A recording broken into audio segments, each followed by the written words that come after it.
হানি ready হয়ে গেছো? হ্যাঁ এই তো রেডি হচ্ছি। কেন কিছু বলবে?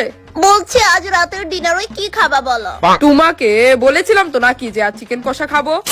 নো ওয়ে, আমি ওটা বানাতে পারবো না। Sorry honey, I just hate. বানাবেই না যখন তাহলে আমাকে জিজ্ঞেস করার মানে কি? হানি, আমি আজ আমার মোস্ট ফেভারিট ডিশ বানাবো। বানাও বানাও, আমি ব্যাঙও খাচ্ছি না, আমি বাইরে থেকে খেয়ে আসবো। হানি, এইটা দেখছো? আরে বাবা মজা করছিলাম আমি।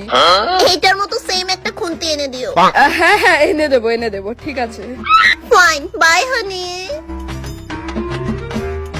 Oh no! I'm here guys, Princess and Mom. I don't have my own name. I'm just Princess and Mom. So guys, Princess স্কুলে গিয়েছে। ওপস, তার আগে বলি, এই জুয়েলারি গুলা তোমরা দেখতেছো, অবশ্যই তোমরা জিজ্ঞেস করবে এই জুয়েলারি গুলা কোন পেজ থেকে নিয়েছে ওয়াগেরা ওয়াগেরা। But sorry, I can't mention it because you can't afford. So yeah, Princess স্কুলে